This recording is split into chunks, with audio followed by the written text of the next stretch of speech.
Hey, what's up you guys? Welcome to Books My Quiet Friends. My name's Sydney and today I'm here to bring you my October wrap-up.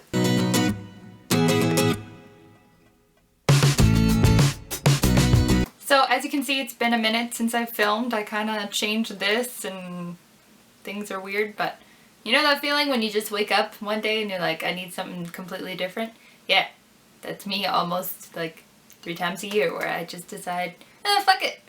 So, without further ado, here's what I'm currently reading. My most current read, physically, is A Court of Mist and Fury by Sarah J. Maas. I am 118 pages in, but I hope I can speed read it this weekend in between all the other things I have to get done. It's a reread for me as well. And on audiobook, I'm listening to Eleanor and Park by Rainbow Rowell, which is my first ever Rainbow Rowell book, and I am loving it. It's unlike any contemporary I've ever really listened to, and it is amazing. So when I do my wrap-ups, I like to do them in the order of the books that I read, ending on the book that I most currently finished so I can kind of give some more detail about my thoughts there. The first book that I read this month was Blood of Wonderland by Colleen Oakes. I gave this book 4 out of 5 stars. It's the second book in the Queen of Hearts saga, and I really think that our characters grew a lot in this installment and things were changing. While there were things that were cringeworthy, there are a few things where I kind of just thought, nah, that's kind of weird.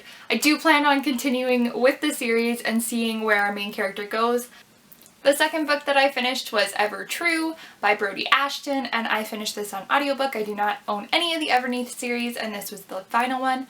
Unfortunately, I really did not like this installment. I gave it 2 out of 5 stars. It was my least favorite by far, and I struggled to listen to it and get through it, but it's done. It's over.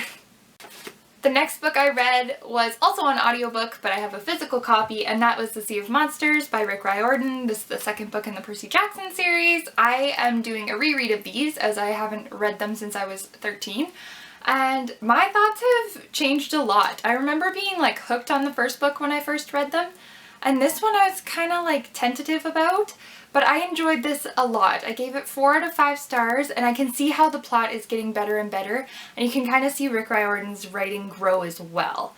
I really like the audiobook. I think the narrator did a fantastic job of keeping the reader interested.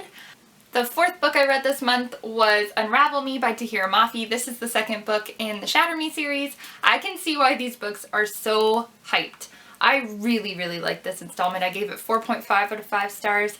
I think that it's my least favorite of the series, and I can say now that I finished them, but it was still a really good book without being too much of a bridge between books, which I think is something that trilogies often struggle with. And I loved the growth in characters in this book and the changes that we saw between different relationships.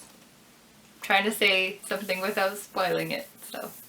The next book that I read was Unite Me by Tahira Mafi. It includes 2 novellas, Destroy Me and Fracture Me. Destroy Me, I do believe, is Warner's perspective? Yeah. Destroy Me is Warner's perspective, and then Fracture Me is Adam's perspective. So it's kind of the 2 main love interests we get to see. And one is in between books 1 and 2, and the other one's between books 2 and 3. So I really enjoyed the first novella. I gave this 4 out of 5 stars, but I did not enjoy Adam's point of view. I thought it dragged on. It didn't seem to have much of a point. I can see why it was included for people who love Adam, but as someone who isn't his biggest fan, I just struggled through and gave 4 out of 5 stars to it overall. But if it was just Destroy Me, I would have given it 5 out of 5 stars. The next book I listened to on audiobook as well, and that was The Titan's Curse by Rick Riordan. I actually listened to this one mostly on a drive to a city, I think, and it was like an 8-hour audiobook, and 5 hours I spent just listening in the car, and I was like totally into it. I was able to still focus on driving, which is important. Don't get a book too good that you can't focus on where you're going and driving and safe. But it was really good. It kept me on the edge of my seat. This is by far my favorite so far in this reread. I gave it 5 out of 5 stars. I think that this is where the story really starts to pick up and you really get to see villains and heroes and demigods and everyone really start to collide. I would highly recommend that if you don't think you're gonna like the series, continue, because the writing just keeps getting better and better. And I'm currently waiting for book 4 on audiobook from my library, and I'm like behind one person in line. So hopefully next month, but if not, sometime in the near future, I will be getting to it. The last physical book that I read this month was Ignite Me by Tahira Mafi, and this is the 3rd book and what many people thought would be the final book in the Shatter Me series. As it turns out, there's going to be 3 more books. I think the next one's Restore Me, and the cover is so beautiful, but I really liked this book. I gave it 5 out of 5 stars, which might be controversial, but hear me out. I really liked the way things wrapped up. I really liked who she ended up with. I really liked how things ended. I liked it a lot. But now I'm really nervous because if there's going to be more, are they going to change the way it ended on me? Because I don't know if I can handle that. Don't get me wrong, I'll read it.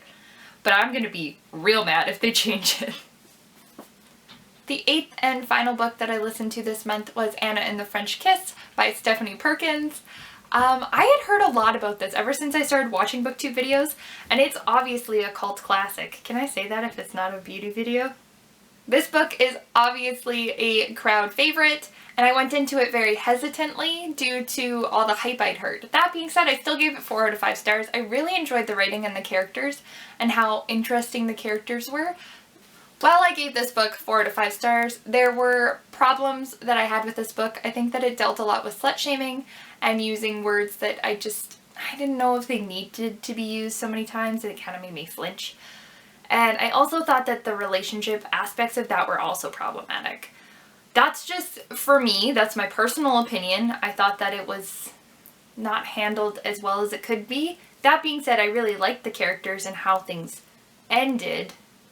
I would just maybe stray away from this if you aren't comfortable with foul language, cheating, all that kind of stuff. Maybe just stay away from this one. So those are the 8 books that I read this month. I hope you guys had a great reading month. Tell me what your favorite book was that you read down below, and we'll see you next week. Bye!